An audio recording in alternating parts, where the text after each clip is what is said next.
സമയം ഇപ്പോൾ 10 മണി. എല്ലാ ചാനലുകളിലും യു ഡി എഫ് ആണ് മുന്നിൽ. യു ഡി എഫ് 100 സീറ്റിലേക്ക് കടക്കുകയാണ്. യു ഡി എഫ് 100 സീറ്റിൽ കടന്നാൽ വി ഡി സതീശൻ ആണ് രാജാവ്, മഹാരാജാവ്, ശില്പി വി ഡി സതീശൻ തന്നെയാണ്. അദ്ദേഹം പറഞ്ഞു 100 സീറ്റ് കടക്കും.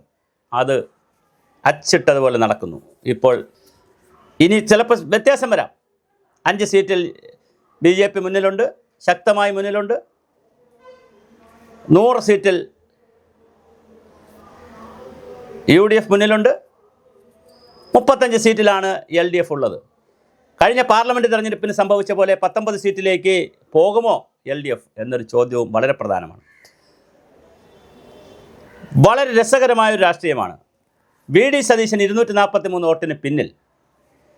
പിണറായി വിജയൻ ആദ്യത്തെ റൗണ്ടിൽ പിണറായി വിജയൻ 733 വോട്ടിനും, രണ്ടാം റൗണ്ട് എണ്ണുമ്പോൾ അബ്ദുൾ റഷീദിൻ്റെ കൂടെ 2500 വോട്ടിനും പിണറായി പിന്നിൽ. അപ്പോൾ ക്യാപ്റ്റൻ വനവാസത്തിന് പോവും, വി ഡി സതീശൻ മുഖ്യമന്ത്രിയാകും. 1 ഡസനിലധികം മന്ത്രിമാർ തോറ്റുപോകുമെന്ന് വി ഡി സതീശൻ പറഞ്ഞു. 14 മന്ത്രിമാർ ഇപ്പോൾ തൂക്കി നിൽക്കുകയാണ്. 14 മന്ത്രിമാർ, മുഖ്യമന്ത്രി അടക്കം 15 പേർ തൂക്കിൽ നിൽക്കുകയാണ്. 6 മന്ത്രിമാർ മാത്രമാണ് മുന്നിൽ. അതും 2 CPIയിലെ മന്ത്രിമാരാണ്. ബാക്കി എല്ലാവരും തൂക്കിൽ നിൽക്കുകയാണ്, തൂക്കുകയറിൽ നിൽക്കണം. ഏത് നിമിഷവും അവർ തകർന്നു പോകാം. പരമ്പരാഗത കോട്ടകൾ, CPMൻ്റെ പരമ്പരാഗത കോട്ടകൾ. മാവേലിക്കര ഏറ്റവും വലിയ ജനപ്രിയ MLA ഉണ്ടായിരുന്ന അരുൺകുമാർ പിന്നിലാണ്. വാമനപുരം സ്വാതന്ത്ര്യം കിട്ടിയതിന് ശേഷം, തെരഞ്ഞെടുപ്പിന് ശേഷം 1 പ്രാവശ്യം ഒഴിച്ച് മുഴുവൻ സമയവും CPMന് മാത്രം വോട്ട് ചെയ്തിട്ടുള്ള, നായർ കമ്മ്യൂണിറ്റിക്ക് വലിയ അപ്പർ ഹാൻഡുള്ള സ്ഥലത്ത് ഒരു മുസ്ലിം നാമധാരി ഒരു ചെറുപ്പക്കാരൻ സുധീർ ഷാ പാലോട് ജയത്തിലേക്ക് നീങ്ങുകയാണ്. ഇനിയും പല റൗണ്ട് എണ്ണാനുണ്ട്. പക്ഷേ ഈ 10 മണിയിലെ ട്രെൻഡ് കാണിക്കുന്നത് 90 സീറ്റ്, 99, 100 സീറ്റ് കാണിക്കുന്നുണ്ടെങ്കിൽ അത്രയും പോയില്ലെങ്കിലും ഒരു 85 സീറ്റിന് മുകളിൽ, 90, 95 സീറ്റിനകത്ത് യു ഡി എഫ് അധികാരത്തിൽ വരാനുള്ള എല്ലാ സാധ്യതയുമാണ് കാണുന്നത്. യു ഡി എഫിൻ്റെ എല്ലാ പ്രമുഖ നേതാക്കളും മുന്നിലാണ്. വി ഡി സതീശൻ മാത്രം അത് 243 വോട്ടിന് മാത്രമേ പിറകിലുള്ളൂ. ബാക്കി എല്ലാ നേതാക്കളും മുന്നിലാണ്. പേരാവൂരിൽ സണ്ണി ജോസഫ് വളരെ മുന്നിലായിരുന്നു. അവസാനം ഒരു 30 വോട്ടിനോ 40 വോട്ടിനോ ഇപ്പോൾ ശൈലജ ടീച്ചർ മുന്നിൽ വന്നിട്ടുണ്ട്. പക്ഷേ അത് മറിയാൻ സാധ്യതയുണ്ട്. കാരണം അവരുടെ പ്രദേശമാണ് എണ്ണിയത്. 3000 വോട്ട് അവർക്ക് കിട്ടുമെന്ന് പറഞ്ഞ പ്രദേശത്ത് അവർക്ക് 30-40 വോട്ടോ കൂടുതൽ കിട്ടിയിട്ടുള്ളൂ. അതുകൊണ്ട് തന്നെ ഇനി എണ്ണാനുള്ളത് പേരാവൂരിൽ സണ്ണി ജോസഫിൻ്റേതാണ്, മേഖലയാണ്. കടപുഴകി ഒഴുകുകയാണ്. വാസവൻ നാട്ടകം സുരേഷിൻ്റെ മുന്നിൽ കടപുഴകുന്നു.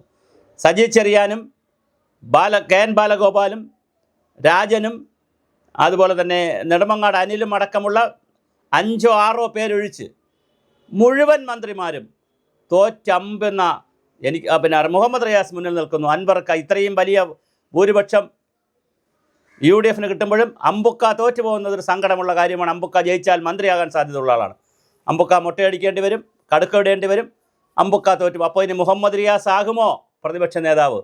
അതിൻ്റെ സാധ്യതയും കേരളത്തിൽ കുറവല്ല. കാരണം ഒരു ന്യൂനപക്ഷത്തെ വോട്ട് പിടിക്കാൻ വേണ്ടി മുഹമ്മദ് റിയാസിനെ പ്രതിപക്ഷ നേതാവാക്കിയാലും അത്ഭുതമില്ലാത്തൊരു കാര്യത്തിലേക്കാണ് കാര്യങ്ങൾ പോയിക്കൊണ്ടിരിക്കുന്നത്. അങ്ങനെയാണെങ്കിൽ പിണറായി വിജയൻ വിചാരിക്കുന്നത് അടുത്ത വർഷത്തെ തിരഞ്ഞെടുപ്പിന് മുഹമ്മദ് റിയാസിനെ മുന്നിൽ നിർത്തി തിരഞ്ഞെടുപ്പ് നയിക്കാൻ കഴിയുമോ? അത് കാത്തിരുന്ന് കാണേണ്ടുന്ന കേരളത്തിൻ്റെ മറ്റൊരു കൗതുക രാഷ്ട്രീയമാണ്. കാരണം പക്ഷേ ബാലഗോപാലുണ്ട്. ബാലഗോപാൽ ജയിച്ചാൽ, സജി ചെറിയാനും ജയിച്ചാൽ അവരുണ്ട് സീനിയർ നേതാക്കളായി. അങ്ങനെ ഒരു കഥയുമുണ്ട്. ഇനി അവർ കൂടി തോറ്റുപോയാൽ, 18 മന്ത്രിമാരും തോറ്റുപോയാൽ 2-3 പേരെ ജയിക്കുന്നുള്ളെങ്കിൽ ആ 3 പേരിൽ മുഹമ്മദ് റിയാസ് മാത്രമാണ് ജയിക്കുന്നതെങ്കിൽ തീർച്ചയായിട്ടും മുഹമ്മദ് റിയാസ് പ്രതിപക്ഷ നേതാവാകാം. MP രാജേഷ് തോറ്റുപോകുന്നു. സകല പേരും മൂച്ചൂട് മുടിച്ച് തോറ്റുപോകുന്നു. എന്ത് സംഭവിക്കുന്നു? എല്ലാവർക്കും ഇഷ്ടപ്പെട്ട MLA-മാരുണ്ടായിരുന്ന കേരളത്തിൽ, ഒരുപാട് വികസനം നടത്തിയെന്ന് അവകാശപ്പെട്ട കാര്യത്തിൽ, കിഫ്ബിയൊക്കെ ഞങ്ങളിതാ മറിച്ചു എന്ന് പറയുന്ന കേരളത്തിൽ KM എബ്രഹാമിനെ പോലെയുള്ളവരെ എടുത്ത് ദൂരെ അടിക്കേണ്ട സമയം കഴിഞ്ഞു. അവരൊക്കെ ആദ്യം പിണറായി വിജയൻ്റെ ഗവൺമെൻറ് മാറി വി ഡി സതീശൻ ആദ്യം എടുത്ത് മാറ്റേണ്ടുന്ന കുറേ IAS-കാരുണ്ട്. റിട്ടയറായ KM എബ്രഹാമിനെയും സംഘത്തിനെയും വീട്ടിൽ പോകാൻ പറയണം. അങ്ങനെ വളരെ കൃത്യമായൊരു ക്ലീൻ കേരള പരിപാടി പ്രോജക്റ്റ് കൊണ്ടുവരുമോ എന്നുള്ളതും വളരെ പ്രധാനമാണ്.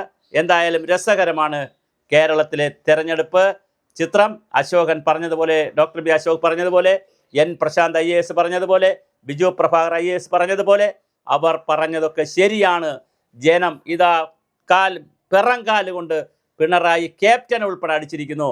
പിന്നെ പിണറായി വിജയൻ ജയിച്ചാലും ഇനി ഒരുപക്ഷെ അവസാന റൗണ്ടിൽ കാരണം കഴിഞ്ഞ പ്രാവശ്യം 50,000 വോട്ടിനാണ് പിണറായി വിജയൻ ജയിച്ചത് പിണറായി. അതുകൊണ്ട് തന്നെ ഒരുപക്ഷെ ഇനിയിപ്പോൾ അവസാന റൗണ്ടിൽ 10,000-15,000 വോട്ടിന് ജയിച്ചാലും ആദ്യത്തെ 2 റൗണ്ടിൽ ഞെട്ടിയിരിക്കുകയാണ് പിണറായി വിജയൻ ക്യാമ്പും ക്യാപ്റ്റനും. ഇതെല്ലാം അറിഞ്ഞുകൊണ്ടായിരിക്കാം പിണറായി വിജയൻ നേരത്തെ തന്നെ വീട്ടിൽ പോയതും അദ്ദേഹം അവിടെ ഇരുന്നതും. വളരെ വലിയ ആഘോഷമാണ്.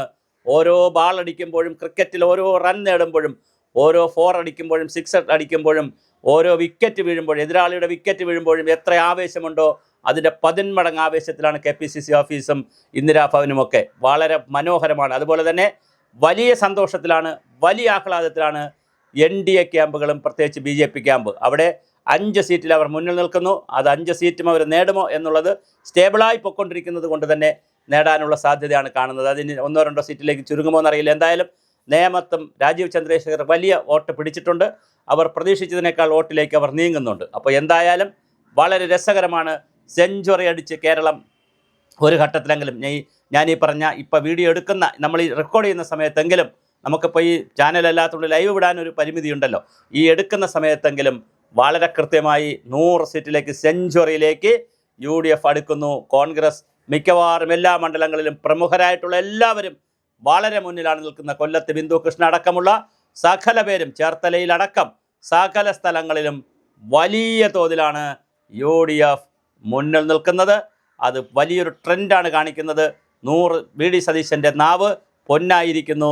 100 സീറ്റും 12-ലധികം വരുന്ന, 1 ഡസനിലധികം വരുന്ന മന്ത്രിമാർ തോൽക്കുകയും ചെയ്യും എന്ന് പറയുന്നത് കേരള സമൂഹത്തോട് കൊഞ്ഞനം കുത്തിക്കാണിച്ച, കേരളത്തെ പല്ലൊളിച്ച് കാണിച്ച ഒരു ക്യാപ്റ്റനുള്ള, ഒരു കാരണഭൂതനുള്ള കൃത്യമായ മറുപടിയാണ്, ചെകിട്ടത്തുള്ള അടിയാണ് കേരളത്തിൽ സംഭവിച്ചിരിക്കുന്നത്.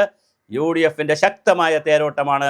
ഇതൊരു പക്ഷേ UDFൻ്റെ മേന്മ കൊണ്ടെന്ന് നമുക്ക് പറയാൻ കഴിയില്ല. പക്ഷേ എന്നാൽ ഇടതുപക്ഷത്തിൻ്റെ കെടുകാര്യസ്ഥത, പ്രത്യേകിച്ച് പിണറായി വിജയൻ്റെ ഒറ്റയാൾ പോരാട്ടത്തിൻ്റെ കെടുകാര്യസ്ഥതയുടെ ഒരു ഭരണാധികാരി എങ്ങനെയാണ് താഴെ വീഴുന്നത്, ചരിത്രത്തിൻ്റെ ചവറ്റുകുട്ടയിലേക്ക് പോകുന്നതെന്ന് നമുക്ക് കാണാൻ കഴിയുന്നുണ്ട്.